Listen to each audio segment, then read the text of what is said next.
What's up, everyone, and welcome to another episode of the Nurture Network podcast. And it's actually a very special episode because we've reached episode number 10.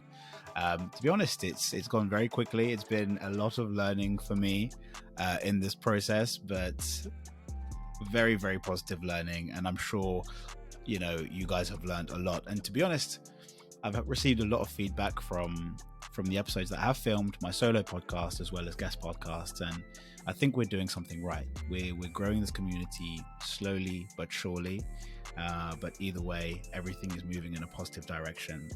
And for episode number 10 today, I have an absolutely amazing guest who, I'm very grateful for, actually bringing on, because I've mentioned, several times on this podcast that this place is to really help you guys take the leap on things that you've perhaps, been scared of doing and have put off for a very long time.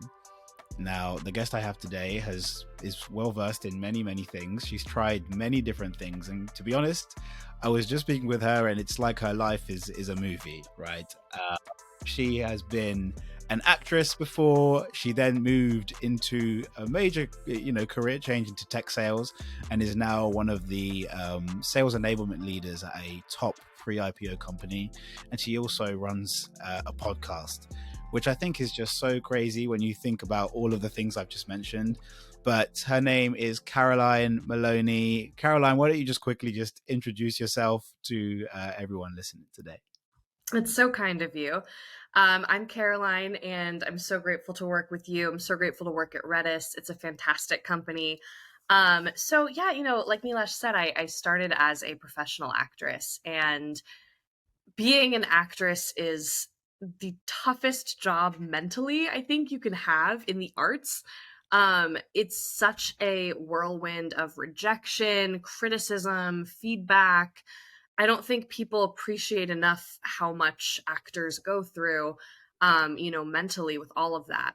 So when I started as an SDR, my first manager said to me, this job is full of rejection. And I said, being hung up on is rejection? That feels like a breeze to me. So I feel like my career in acting set me up well to handle that rejection, to have that thick skin that's needed to be in sales. The long and the short of it is I found a deep love and passion for enablement and coaching and leadership. So I made that pivot and I haven't looked back. Amazing. That's absolutely crazy, but amazing. And just for those of you who perhaps don't know what an SDR is, I'm also an SDR. It means sales development representative. We're essentially the front line of organizations trying to open up opportunities to sell our solutions to. So that's what that is. But essentially, I think in the intro, I mentioned, perhaps some of you are surprised by, how Caroline was an actress and then made this, massive shift to something completely different. And actually, Caroline, that's something that I want to kind of pick your brains on a bit further in terms of, how did that come about? How do you go from, being an actress to then, deciding to become someone who works in tech sales as an SDR? Yeah. For me, it was quite simple. I needed a job. I needed money. Mm-hmm. I was dead broke. I was living in the city and I was living paycheck to paycheck. I was working as a nanny. I was working as a personal assistant. I did some waitressing and hosting. I worked at a pet food store at one point, like just trying to make ends meet. And it wasn't a fulfilling life for me. And I loved acting with all of my heart. But when you're waking up at 4 a.m. every day to go audition and then to go work a job that you hate until 8 p.m. and then you're going to babysit bratty kids that you'd rather not be babysitting, like I would just get home every night and I would just be like, wow, I really am miserable. And I wish that I could do the audition thing. I wish that I could do the acting thing and have the means to support myself to do it. But I don't have the means to support myself right now. Um, and so I think I was venting to my older brother about this, and he suggested to me that I look at entry level sales roles in the tech space because they're lucrative, they're secure, and he was right. Um, And so I got on a website called Angel List. I think it's called Well Found now, but it was called Angel List. And it's kind Okay. of just like a, yeah, it's like a LinkedIn, but just for startups. Like you create your profile. It's like you have like a feed of jobs and updates and stuff. Um, and I found my first tech job. I had about a dozen interviews. I was offered a couple different roles, but the one that really resonated was at B12 Web Design, which is a AI driven web design tool that also offers like marketing automation tools and SEO. Mm-hmm. Mm-hmm. And I was there for a little under 2 years. I loved it. It was my first like home in the tech space. Um, and the funny thing is, for the first year or so, I was still auditioning. Like I was still Sure. going to my day job as an SDR, and then I was in an off Broadway production of A Midsummer Night's Dream. Wow. Um, I was in another production of Oedipus. So I was still doing classical theater and making it work. And my coworkers would come see my shows and they'd be like, "This is so cool. We don't know what's going on, but this is so cool." And yeah, so I mean, the transition was slow away from acting because I was still doing it that first year.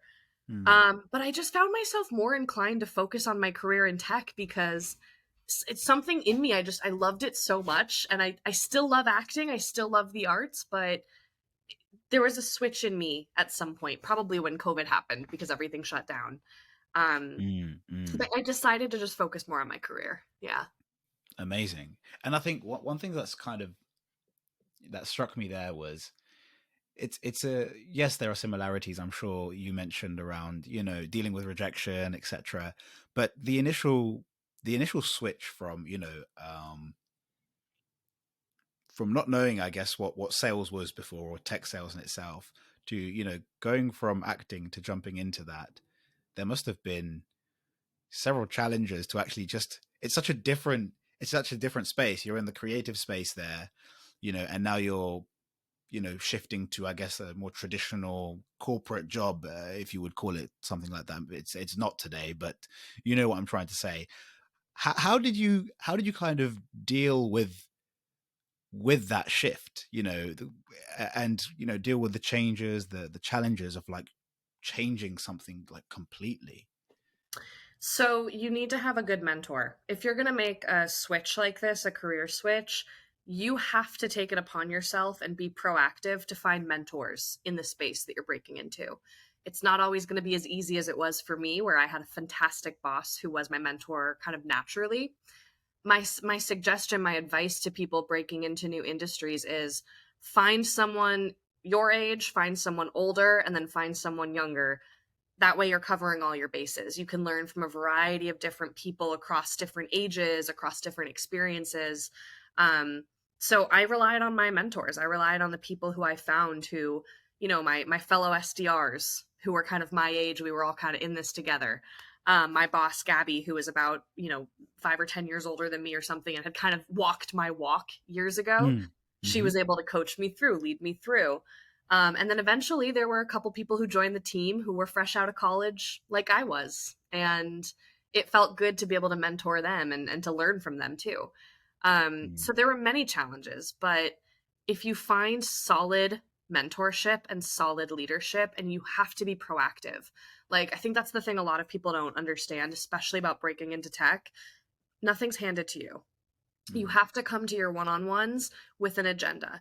You have to manage up. You have to make your achievements known. You have to celebrate yourself sometimes. Um, Mm. you Mm. have to be proactive. You have to do the work, because I don't know what industry things are just handed to you in, but it's not tech. For sure. Yeah, I would agree. And I think this has been, happening to me, to really kind of take ownership of your own career, especially when you're making a switch like that. You know, that goes hand in hand. It's something that you need to do. And perhaps, I mean, what you've mentioned there around having a mentor, it's something that I'm actually looking into this year. But perhaps I've also been a bit passive on the matter. You say you're going to get a mentor, and I'm sure it's the same for many, many people. I'm going to look into getting a coach or a mentor this year, and then never action it. That's one thing I need to be able to do. But I guess it also involves me putting and everyone else who kind of goes through this, putting our ego aside for a second and saying, hey, actually I do need some help here. I don't have to just figure it out all on my own. um did you struggle with that at the beginning?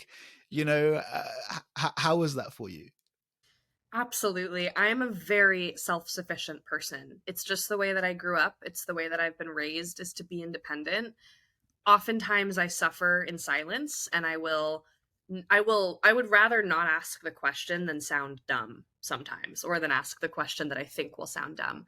Something I learned though is that you're going to shoot yourself in both of your feet if you wait to ask the question a month down the road when you could have just asked during the initial training, or you could have just asked during your one-on-one. You Mm. have to do the hard thing. Like, you have to listen and do your best to retain information, but if you're struggling, if you need help, like, you do need to be able to put your ego aside.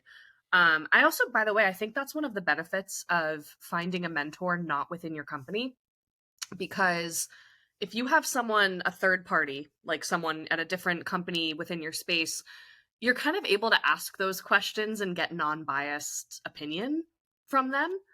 And I think it's especially helpful if you're looking for a mentorship for career progression, because if you have a mentor within your own company, they might have ulterior motives. They might have a reason why they're steering you one way versus the other. But if you find a mentor or mentors outside of your company, outside of the place that you work, you can kind of ask, you can feel a little bit more comfortable sometimes to ask those questions and get that unbiased feedback.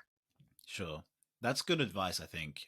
To be honest, yeah, your place of work and I guess the immediate people around you, it's like your own bubble, and you almost get caught up in sort of the daily, just talking about the same things, etc., and having that external perspective from a mentor that is a third party, etc., will kind of probably put things back into reality and share with you perspectives that you perhaps haven't seen before. So that's a really important point you mentioned there. um One other thing that I actually really wanted to touch on with you, Caroline, is one of the first things I actually noticed when I started to get to know you, is that over the last year or so, you've been really building your own personal brand on LinkedIn. I think you're over, around over 6,000 followers on LinkedIn now, which has been huge growth from where you were, perhaps a couple of years back.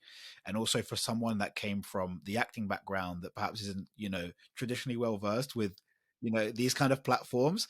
Um, you've managed to kind of become this voice on LinkedIn, have been featured in numerous articles, and are quite well known, I would say, with other top sales LinkedIn voices out there. I just wanted to ask, for someone who came from that background of acting to then now starting to build your personal brand through LinkedIn, how has that journey been for you? Because it can't be easy, being consistent with posting, building your brand, actually creating um, a community of people that's specific around the thing that you're doing today. How has that journey been for you? Such a good question. I mean, I love this topic because LinkedIn is my favorite media platform at this point, social media platform. I'll Mm, answer it in, I think, two parts. I think the first part is deciding to build a brand, because you have to be intentional when you decide that. Otherwise, you're not building a brand. You're just kind of randomly sharing your thoughts, which is fine, by the way. Not mm, everyone wants to build their brand. Not everyone needs to. Fine. No worries. Like, my stepdad is a great example of someone who's on LinkedIn sporadically, but when he posts amazing content. Like, he asks amazing questions. He shares his thoughts. So anyway, just to be clear, if you're out there listening to this, like, don't feel pressured. You can also just share when you care to share. mm, But I made the intentional decision to start building my brand because I saw the early value in content creation on LinkedIn. And frankly, I think I can say this on this podcast. I got my job at Redis from my LinkedIn. Like, that's where Jerry found me, my boss. Um, and it's fun. It's a funny story because I had actually applied to Redis like a week earlier, and Jerry didn't know that, and he like found my LinkedIn. Anyway, so the point is, it's so valuable to do this if you're in the sales or marketing space in particular. I can't necessarily speak to a ton of other Mm, divisions or sectors, but I know for sure if you're in sales or marketing in SaaS or in tech in general, building a brand on LinkedIn is a good idea. Now, you have to be intentional about it. And what I mean by that is not just, I know I'm going to post every day, but it's who are you speaking to? What is the niche that you've carved for yourself? Because in order to be intentional about that, you have to know what that niche is.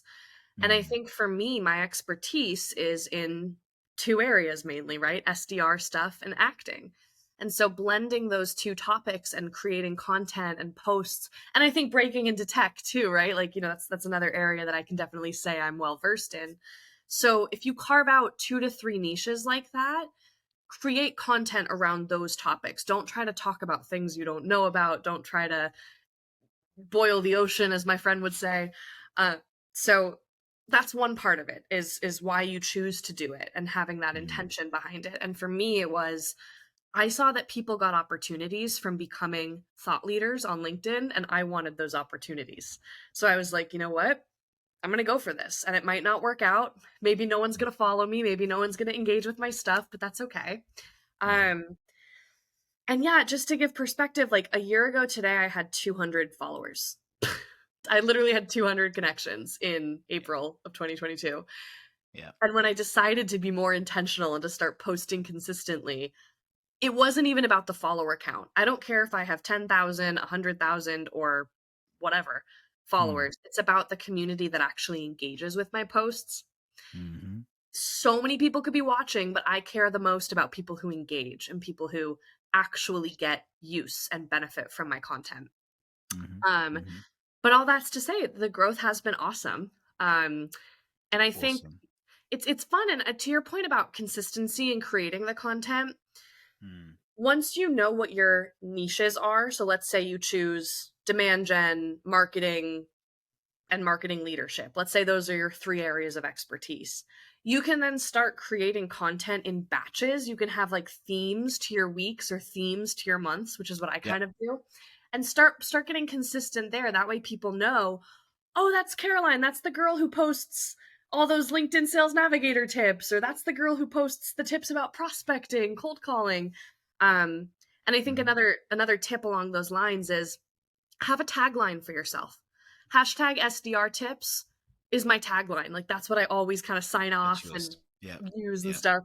So have a tagline, create some consistency, and you don't need to post every single day. I wish people would stop putting the pressure on themselves to do that, because it makes people post stuff that's not super valuable, I think, and Mm, that's sort of just fluffy.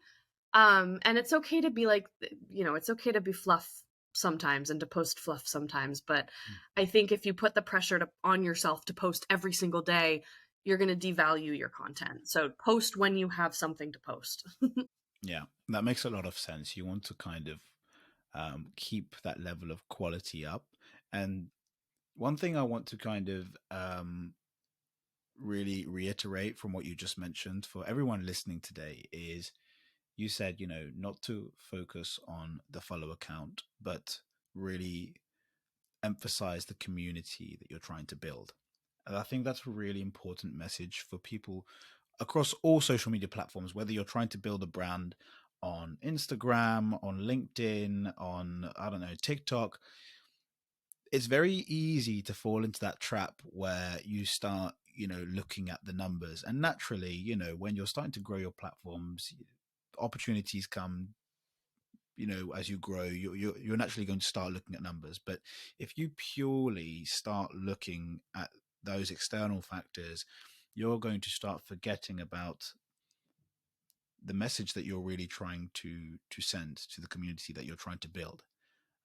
That's one thing that I had to realize in this journey, as well as other content creation that I do. I've fallen into that trap of just looking at numbers, getting bogged down, and then what happens is when you start looking at numbers, you're like what you just mentioned, trying to avoid doing in terms of just like trying to post every day, to just do it for the sake of like posting.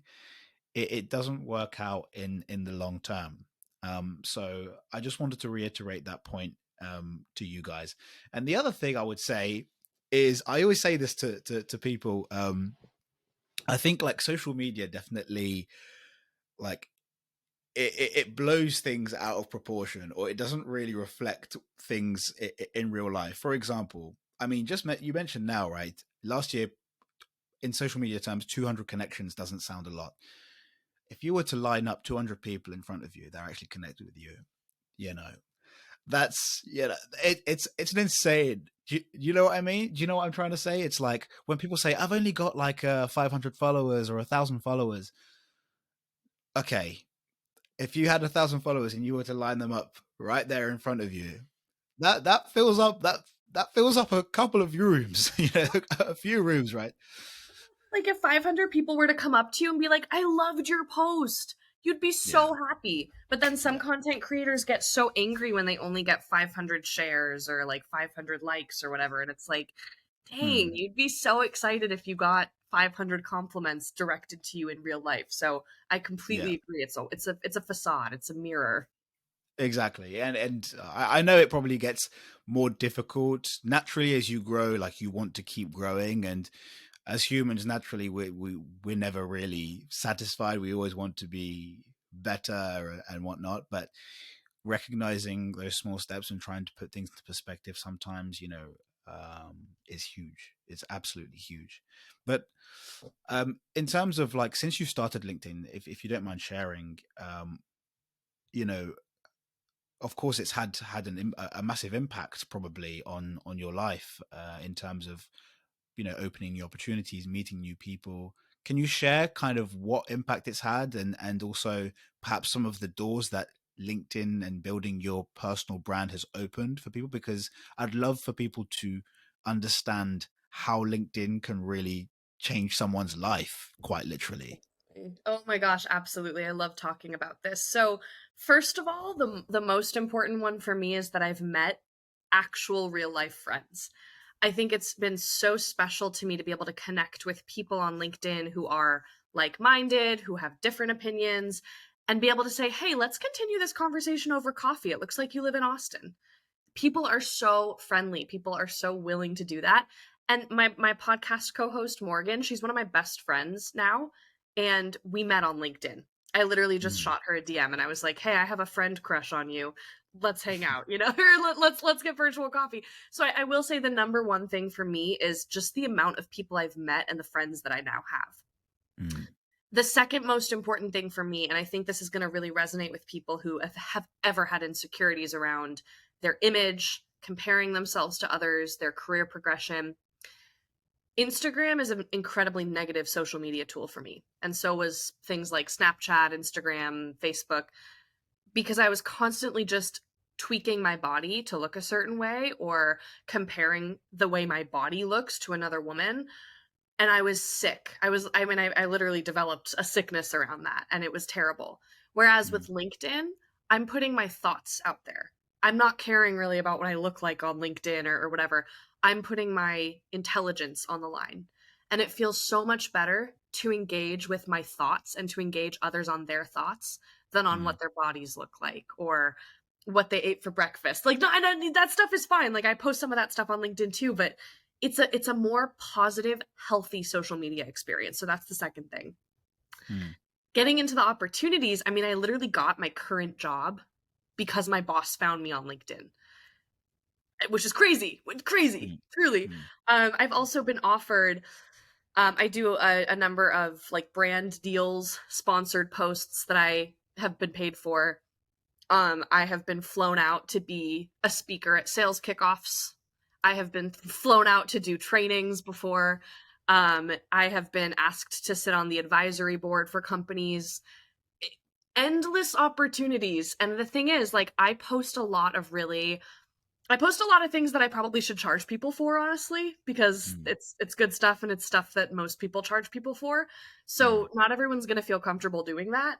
But if you are going to be someone on LinkedIn who posts stuff like that and provides that value, you're going to get opportunities. You're going to get people asking for you to come do a training with their team or come speak at their kickoff or run a training at their kickoff, or sit on their advisory board. It's really cool stuff. It's awesome.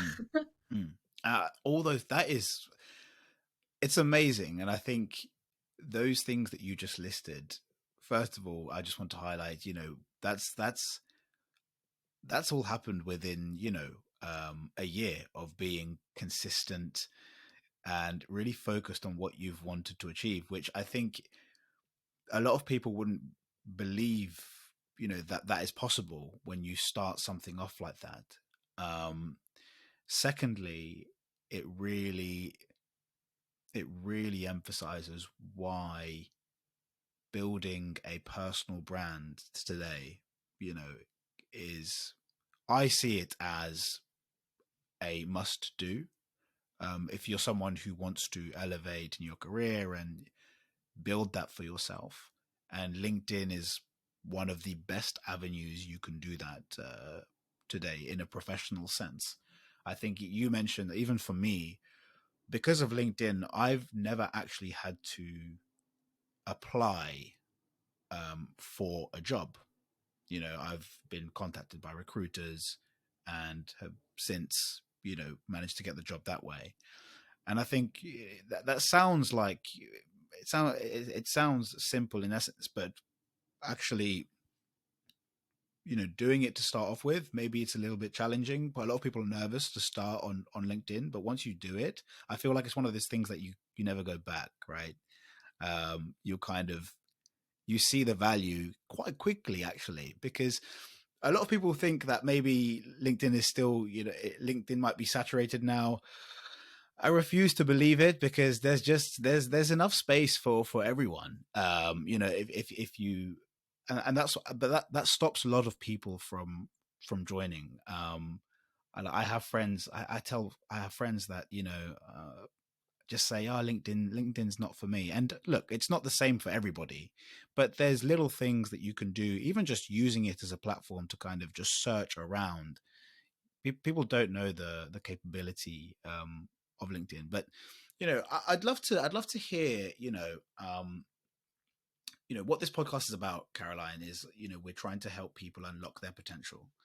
And a lot of people are perhaps scared to even just like open a LinkedIn account or make that first post, because maybe it's imposter syndrome. They feel like, you know, I've never posted on here before. What can I possibly talk about? There's so many questions. If you were to advise, like, someone who wants to post on LinkedIn but is just a bit scared to make that first post, or is just a bit nervous about, going about it, what would you say to that person? How would you propose that they get started?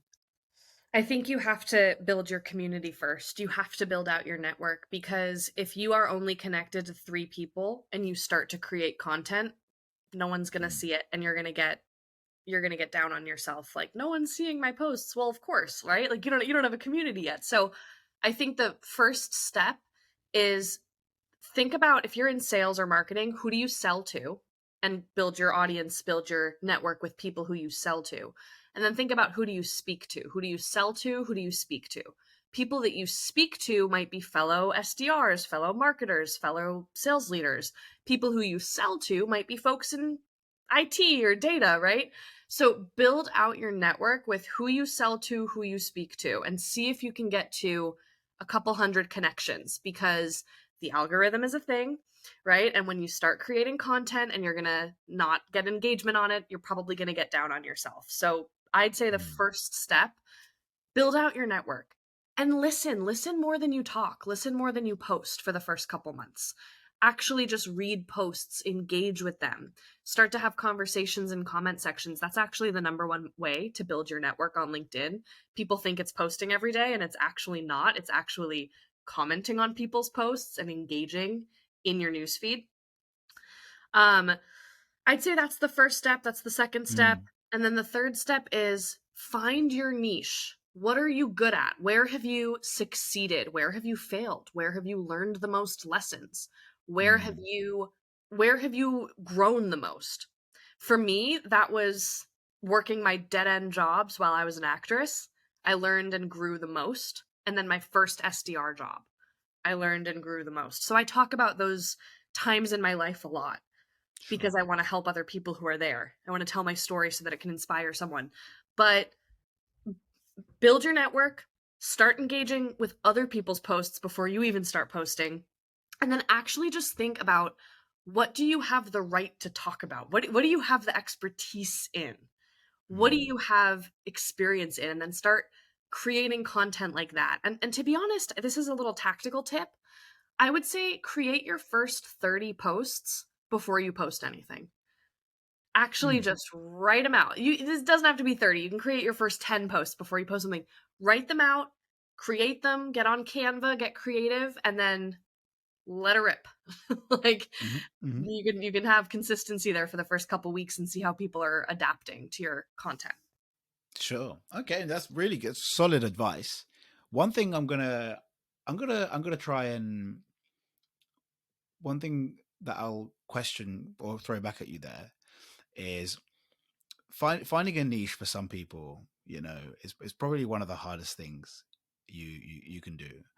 Um, I I have when I speak to people around, trying to find their niche and they don't know what their niche is. There's something that I tend to say, but before I say, I'd love to hear like your take on like what you would say to someone who says, but Caroline, like I don't know what my niche is. Like, how do I find that? You know? Totally. It can be hard. It's not as black and white for everyone. For some Mm, people, it will be as easy as, oh, easy. I'm an SDR. I want to talk to other SDRs. Done. Or I'm a sure. marketer. I want to talk to other marketers. Done. But for someone who's had a ton of different careers, different experience, they don't know, I would say focus on these things. Where have you succeeded? Where have you failed? Where have you grown the most? Mm, Where have you learned the most lessons? And where have you had the most experience? If you focus on those 5 things, you can I start love to say, that. okay, so it seems like all of that is consistent with my first job that I had as a seller. So maybe I can start to carve that niche, tell those stories. It's not meant to limit yourself, though, because I think the fear here is that you're going to limit yourself. It's not Correct. meant to do that. It's meant to brand yourself, right? To give yourself that brand. So, for instance, when people think of me, they think the SDR girl, right? They think, oh, that's the girl who does SDR tips. Now, that might not be everyone's goal.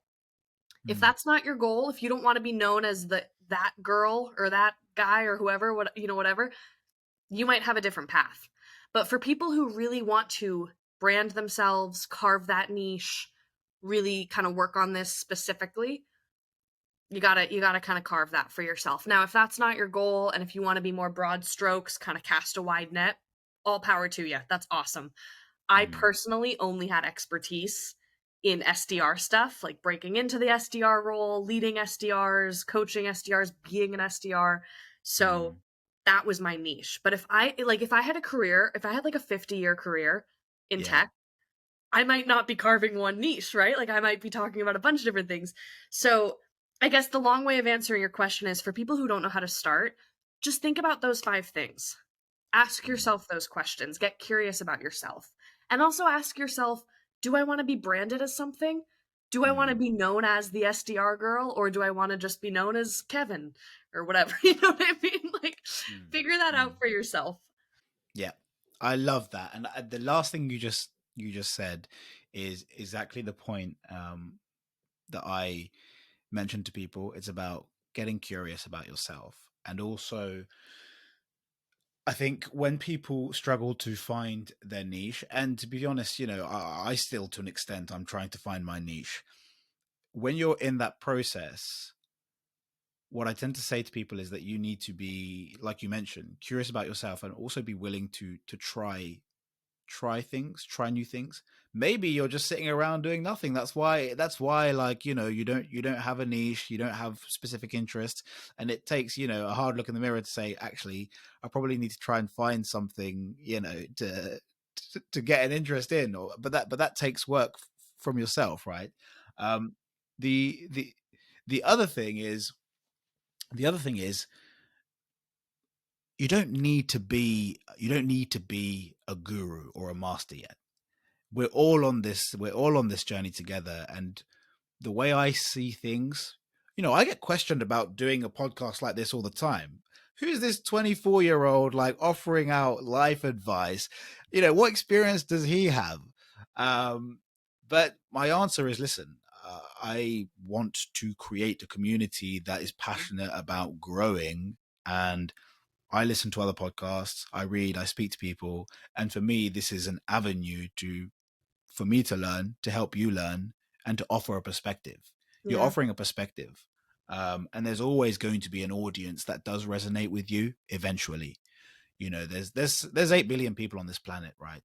Someone is going to like what you put out there.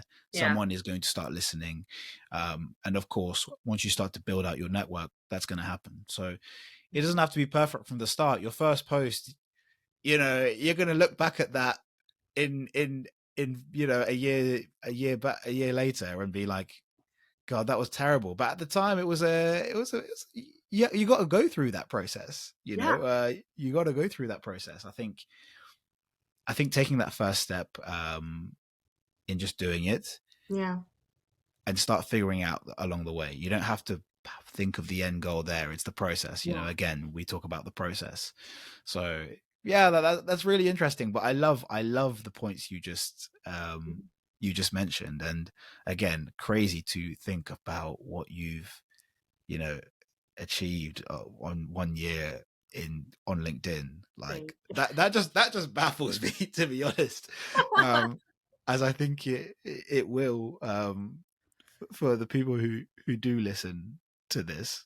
But before I do close out on the podcast, I just want to ask if there's any kind of final words of advice that you'd like to share with anyone listening today. Mm. I think in relation to actually just putting yourself out there and not letting anything stop you, get real with yourself about what's in your way. Mm. What was in my way was alcohol. That was in my way. Toxic relationships, that was in my way.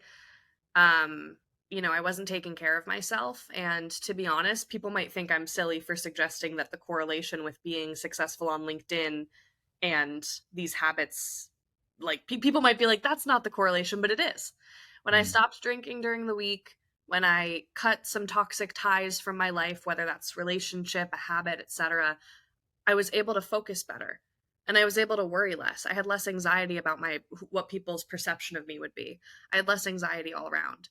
So if you're curious about building a brand on LinkedIn, or even if you're curious about something entirely different, right? Maybe you're in a completely different industry and you need that courage to take a leap and ask for that promotion or put yourself out there. Get real with what's in your way. And what's in your way doesn't just have to be work related. What's in your way usually starts with what's in your way at home. What's going on after you shut your laptop. So get real with yourself. I had to do that. Really hard stuff. I still have bad days. I had one of them yesterday. I cried.